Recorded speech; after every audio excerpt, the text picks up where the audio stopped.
You think you are who you are. No matter what. Good is good, and you're one of the good ones. A costume couldn't change that. Right. Let me hand you a uniform. And total power over people who can't leave. Then let's see who you really are. In the summer of 1971, a psychologist named Philip Zimbardo built a fake prison.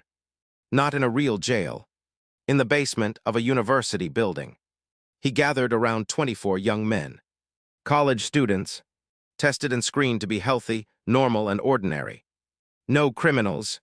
No history of violence. Just regular people exactly like you. Then he split them in two with nothing but a coin. Heads, you're a guard. Tails, you're a prisoner. That's it. No skill, no test, no judgment of character. The only difference between a guard and a prisoner was luck. Remember that. The prisoners were arrested at home by real police, cuffed on their own doorsteps in front of the neighbors. They were stripped of their clothes and handed a thin smock to wear. A chain was locked around one ankle, and their name was taken away. From now on, you are not a person. You are a number. Now meet the guards. They got uniforms too. Mirrored sunglasses so no one could see their eyes. A whistle, a baton, and the keys to every cell. Behind those glasses, no one was looking at a face anymore. They were given one instruction. Keep order. Do whatever it takes to keep control. Just don't physically hurt anyone. And then the researchers stepped back to watch. So now it's the first night, and you're a guard. It feels silly at first. You're a college kid in a costume holding a whistle. The prisoners joke around. Nobody's taking it seriously. But by the next morning, something shifts. On the second day, the prisoners rebel. They rip off their numbers and block the cell doors. And now the guards feel something new. Their authority is being challenged. And they decide to crush it. They blast the prisoners with a fire extinguisher. They strip the cells bare. They take the mattresses so the prisoners sleep on concrete. And they invent a clever new weapon. Privilege. A few prisoners get a good cell and a real bed. The rest get nothing. And suddenly the prisoners stop trusting each other. The rebellion is over. And the guards just learned how easy control can be. From here it escalates fast. Head counts in the middle of the night.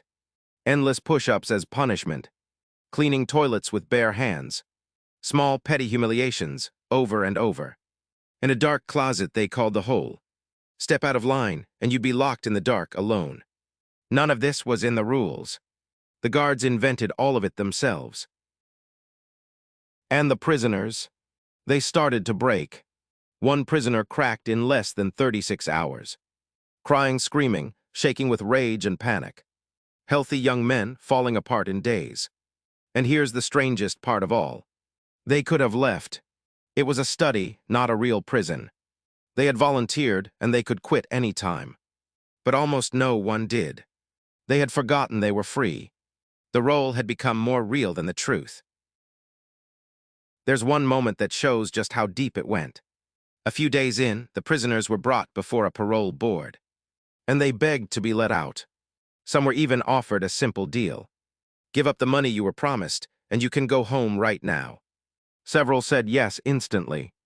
And then the board simply told them to go back to their cell and wait. And they did. They walked back to their cells like real prisoners.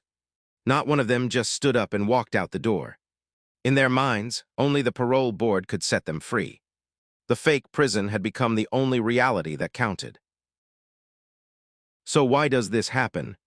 Why would good people turn cruel this fast? The first answer is the uniform itself. When you put on a costume and hide your eyes, you stop feeling like yourself.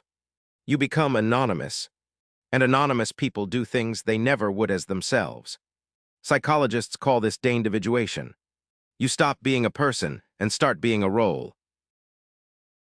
The second answer is even bigger than the people. It's the situation.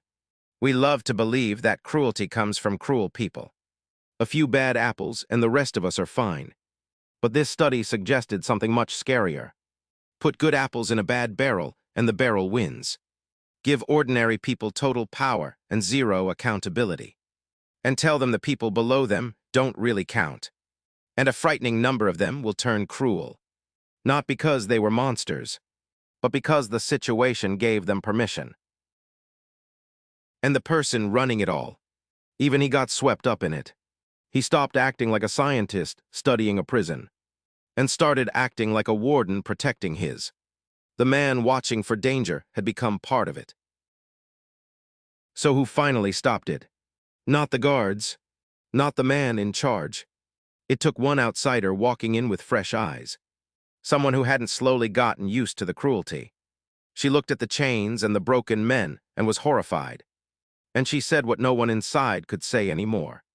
This is wrong and you have to end it. And just like that, the spell broke. The experiment was meant to last 2 weeks. It was shut down after just 6 days. Because of one person who refused to call it normal. Now, decades later, people argue about this study. And honestly, they should. Some guards later said they were coached to be tough. The man in charge clearly shaped what happened. It was a small group, and it wasn't a clean experiment. So maybe it never proved what it claimed to prove. But here's what it still leaves us with. Ordinary college students in a fake basement with fake power. Still slid toward cruelty in less than a week. Maybe it wasn't a clean experiment. Maybe it was always more of a warning.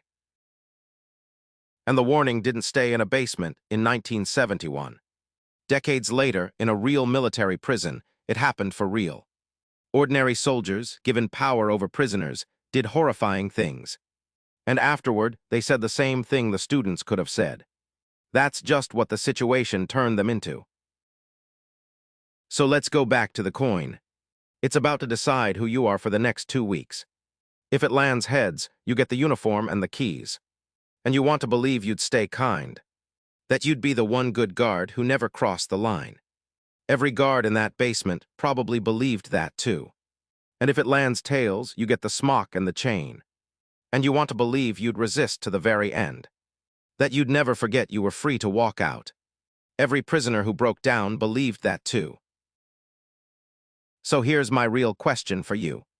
Not in a basement 50 years ago, but in you. Which uniform turns you into someone you don't recognize faster? The guards who slowly stop seeing people as people. Or the prisoners who slowly forgets they were ever free. Be honest in the comments, not who you hope you are. And whichever one you picked, ask yourself one more thing. Which answer scares you more? Because the coin was never really the experiment. You are